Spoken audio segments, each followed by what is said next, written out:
Sono Budoyo. Hai, jumpa lagi ya. Sekarang Museum Sono Budoyo tuh baru mengadakan pameran lokal loh. Tuh, kita lihat-lihat yuk.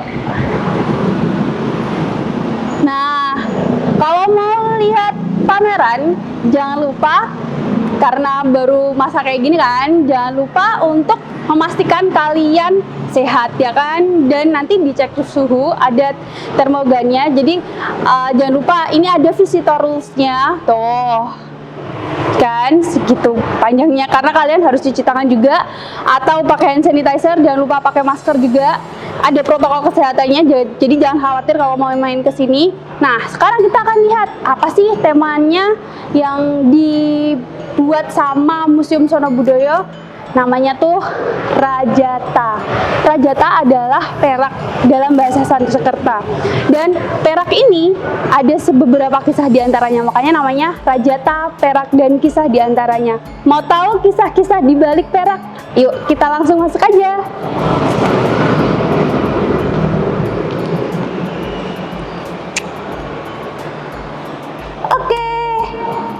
Kita sudah berada di dalam pameran lokal Rajata dari Sono Budoyo, dan seperti namanya Rajata itu kan artinya perak, makanya kalian bisa lihat banyak koleksi perak dari Museum Sono Budoyo yang ada di dalam ruangan ini. Tapi sebenarnya ada yang tahu nggak sebenarnya kenapa Museum Sono Budoyo tuh kali ini pameran lokalnya temanya adalah perak? Coba tebak. Iya, betul sekali, karena Museum Sono Budoyo itu kan banyak koleksi peraknya. Selain itu, Yogyakarta kan memang terkenal sama kerajinan peraknya yang ada di Kota Gede. Dan Kota Gede itu sebenarnya sudah dari zaman dulu loh. Jadi benar-benar dari abad ke-16 ketika kerajaan Islam, kerajaan Mataram Islam yang ada di Yogyakarta ini ada, terus habis itu menjadi apa ya, kayak mereka tuh di Kota Gede tuh jadi kayak bikin kerajinan-kerajinan khusus untuk kerajaan, misalnya kayak apa namanya, perhiasan gitu kan, terus juga alat-alat upacara. Terus selain itu juga pada saat itu belum ada yang dipakai seperti yang ada di sebelah situ, ada yang di sebelah situ, karena itu tuh muncul setelah Eropa datang. Nah dulu pas pertama-tama selain dipakai buat perhiasan di Kota Gede itu tuh bikin-bikin yang kayak gini, namanya pakinangan.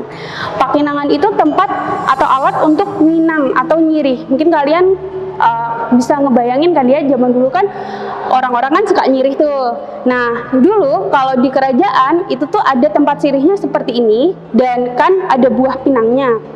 Buah pinangnya tuh kan harus dipletek, apa ya, dipotong. Nah dipotongnya tuh pakai kacip, bisa dilihat di depan juga di sebelah situ. Selain itu juga ada yang namanya kecohan. Kecohan itu yang digunakan untuk meludah sehabis nyirih. Katanya kalau nggak diludahin atau ditelan gitu, nanti tuh jadi agak pusing, mabok-mabok gimana, katanya sih gitu. Yang pasti sih rasanya pahit dan nggak enak.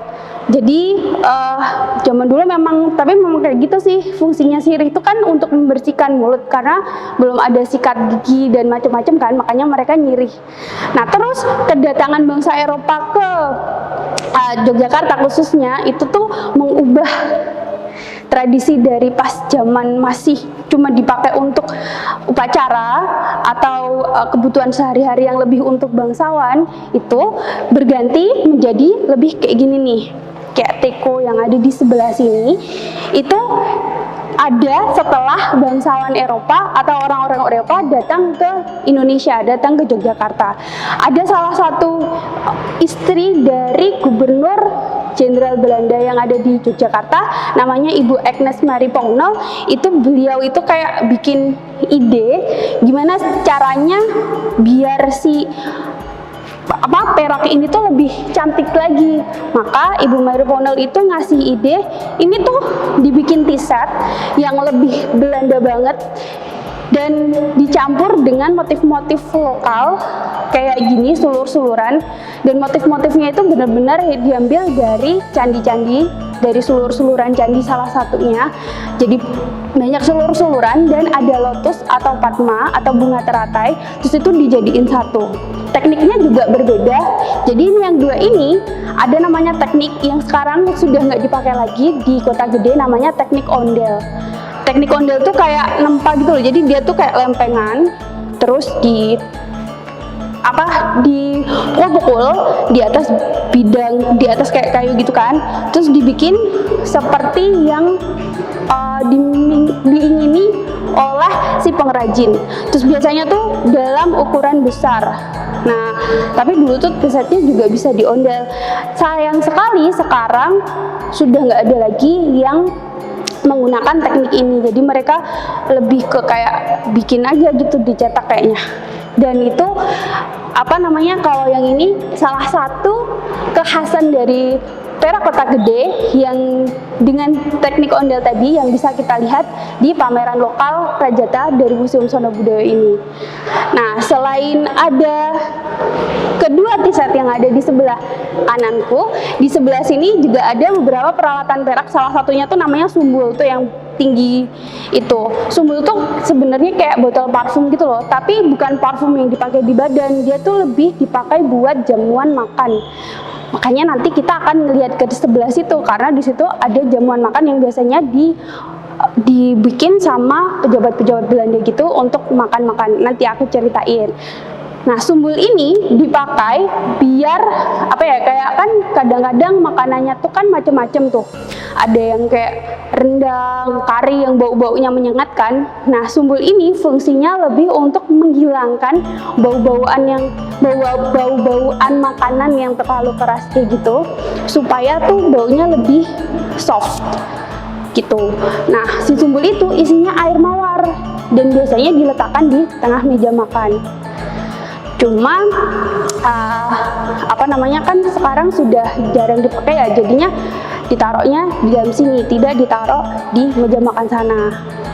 Nah, teknik-teknik seperti yang ada di sini, kayak teknik ondel yang sudah tidak dipakai lagi, itu sekarang sudah diganti dengan teknik yang namanya filigra atau bikin kayak kawat perak gitu, terus dibentuk-bentuk sesuai dengan yang diinginkan.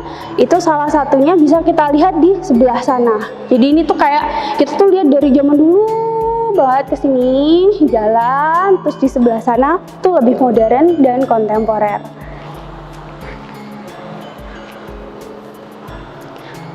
Apalagi ya di sebelah sana juga ada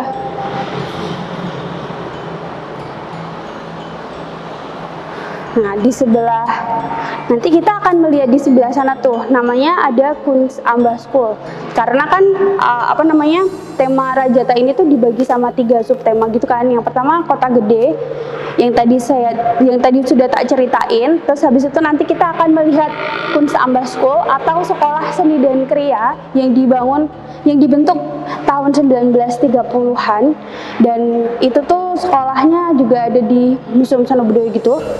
Nanti kita akan melihat yang ada di sebelah sana.